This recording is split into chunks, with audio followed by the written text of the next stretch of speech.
Hello everyone, and welcome, welcome, welcome. I'm your host, Bob Cooper, and this is the HEXPOL Leadership Series. Today on the show, we have Mr. Jon Wentz. Jon, it's a pleasure to meet you, sir. Nice to meet you. And thank you for coming on the show today. Hi. Now, Jon is going to be talking to us about the safety personal toolbox. But before we get into that, Jon, why don't you tell us a little bit about yourself and what you want to educate our viewers on today?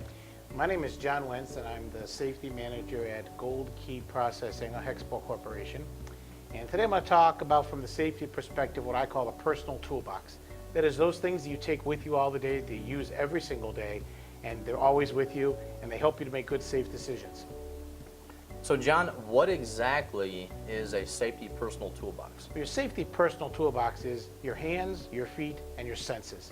You never leave home without them, and you can use them to change what's going to happen for your personal safety as well as for the safety of others as you're at your job.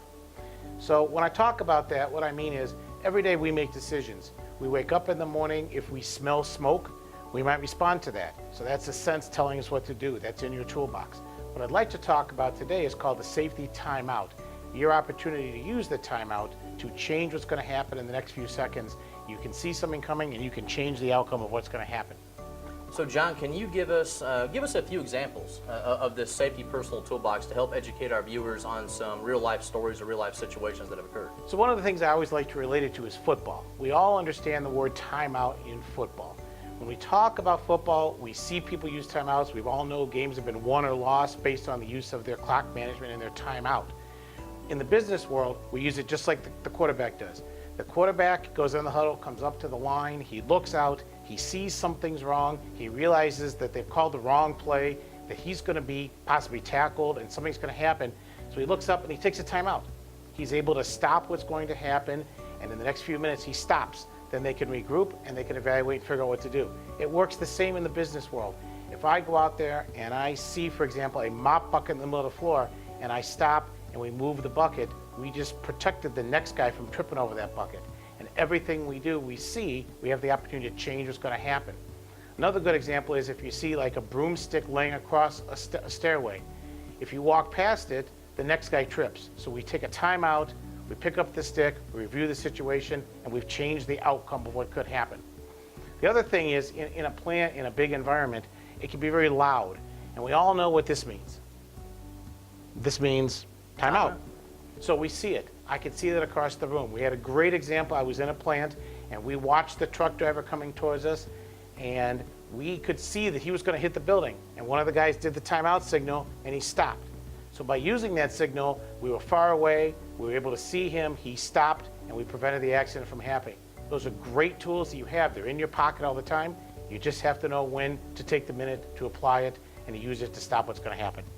You know, it seems so simple, but yet very, very effective. And I think you really hit something on the head, and I think that comes to discipline as well. That when anybody is walking through a facility or even up in an office, you see something that's out of place, something that's not supposed to be there, you tell yourself time out, you stop, you move whatever it is, then basically you protect the next person that's coming along. I think we all use our tools all the time. Clearly our sensors are with us, we use these tools, but this is one where if you think about it and apply it, it can really be beneficial. So those are some really, really great stories and some really great examples, by the way, Jon. So what message do you want to convey to our viewers when it comes to the personal safety toolbox? Well, over the years, I've had some people call me and say, you know, 5 or 6 years ago, you mentioned this to me and I applied it and it worked. And I'm really thankful you told me that. So what I'd like to do is challenge everyone out there. If you find yourself in a situation and use a safety timeout or you prevent an accident, please call me so we can discuss it, because the more people that realize the value of it, the better off we can all be and the safer we can all be. So Jon, when you brought this message, which is a very, very great topic, by the way, because, you know, safety is ultimately the number one priority, number one responsibility for any business or any organization. What do you want to leave our viewers with today to make them think and to make them want to stop and take that time out? I think when you see something, ask yourself, I want to prevent it, I want to stop it, how can I? Take a time out, doesn't take long, solve the problem, pick up whatever it is, fix it, and then go back to work in a safe environment.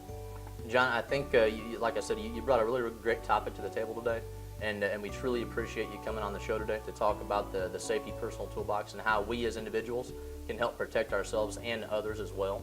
And I just wanted to say thank you very much, and we appreciate you coming on the show. Well, thank you. I hope people see this and take a minute to reflect. And when they have that opportunity, I'd love to hear from them to realize that we have a good message and that we're thinking safety and practicing safety. Great deal, John. Great deal. And as always, I'm your host, Bob Cooper, and this is the HEXPOL Leadership Series.